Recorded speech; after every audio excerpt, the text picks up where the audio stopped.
Fala aí pessoal, tudo bem? Por aqui, Antônio de Levi. Este é seu canal, querido. O que a Bíblia diz?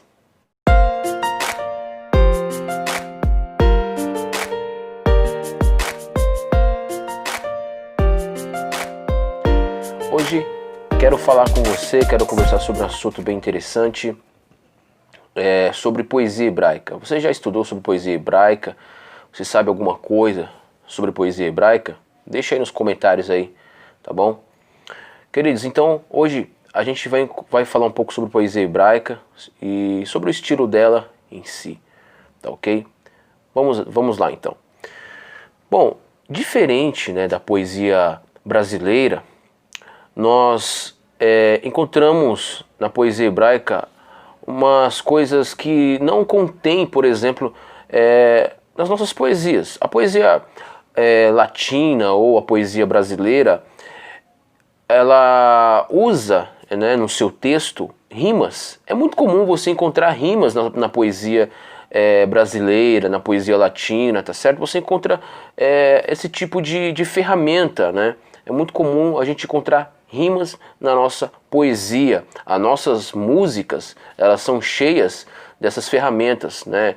A gente encontra no MPB, a gente encontra em outros tipos de música a rima, né? No rap, principalmente, a gente encontra bastante rima. No repente nordestino, né? A gente encontra bastante rima, tá? Então é muito comum o uso da rima, tá? Agora, e a poesia hebraica? Como que qual o tipo de ferramenta que ela usa? A poesia hebraica usa a rima no seu texto, na sua estrutura, tá? Como é que é a poesia hebraica?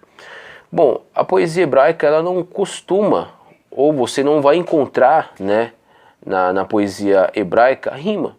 O que você encontra na poesia hebraica são os chamados paralelismos. E o que é paralelismos? Você já ouviu falar sobre paralelismos? Bom, nós encontramos pelo menos 3 tipos muito comuns dentro da poesia hebraica, tá? Nos livros poéticos, Jó, Salmos, Provérbios, Eclesiastes, Cantares, tá? Nós encontramos os tão chamados, né, melhor dizendo assim, paralelismos. Vamos lá, eu quero apresentar para vocês então essa ferramenta e 3 tipos de paralelismos na poesia hebraica, que são muito comuns, tá? O primeiro é o paralelismo sintático. Você já ouviu falar sobre este nome, paralelismo sintático? O que seria paralelismo sintático, hein?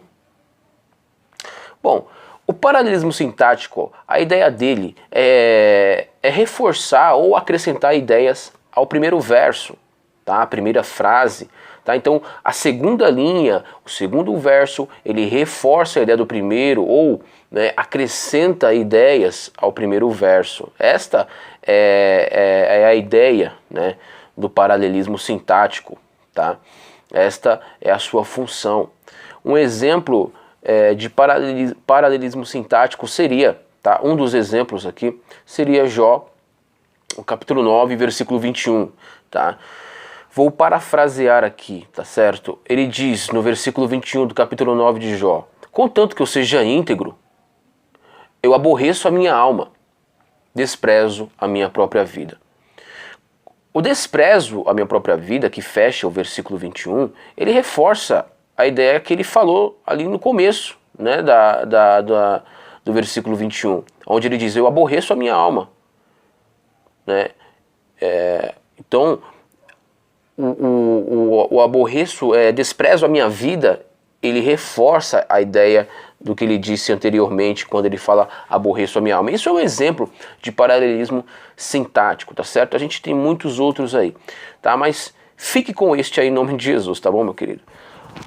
O próximo paralelismo que nós podemos falar aqui seria o paralelismo antitético. Você já ouviu falar sobre isso? O que seria antitético? Né? Da onde vem isso? Que nome é esse?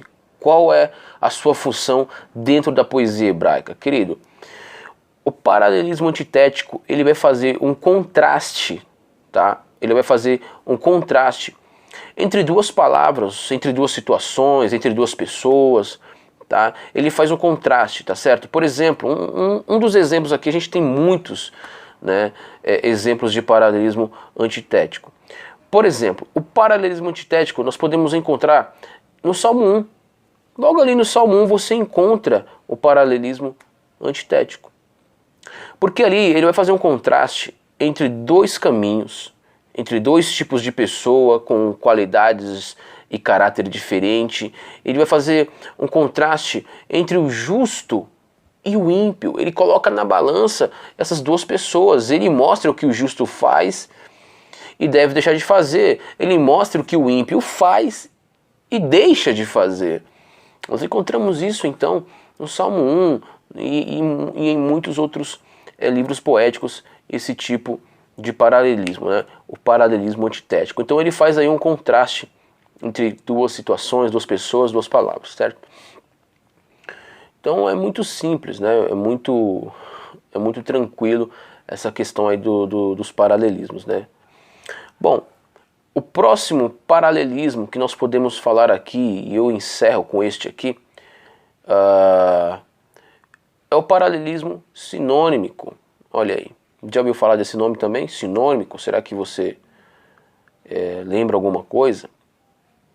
Bom, a função do paralelismo sinônimico, ele mostra pra gente, né, duas palavras com um único significado, tá? São duas palavras escritas de formas diferentes, com um som diferente, mas são a mesma coisa, têm o mesmo significado.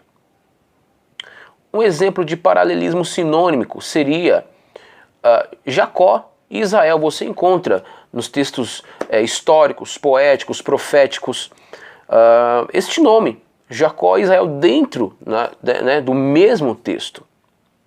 Tá? Você vai encontrar Jacó e Israel dentro do mesmo texto. Quem é Jacó? Quem é Israel? Bom, uma pessoa desinformada, ela vai achar que Jacó é uma pessoa e Israel é uma outra pessoa, né? Só que na verdade, se você não sabia, né, Jacó e Israel são a mesma pessoa, certo? Jacó e Israel são a mesma pessoa, ok? Isto é paralelismo sinônimico. Duas palavras que têm o mesmo significado, tá? Um outro exemplo de sinônimico seria povo e nação.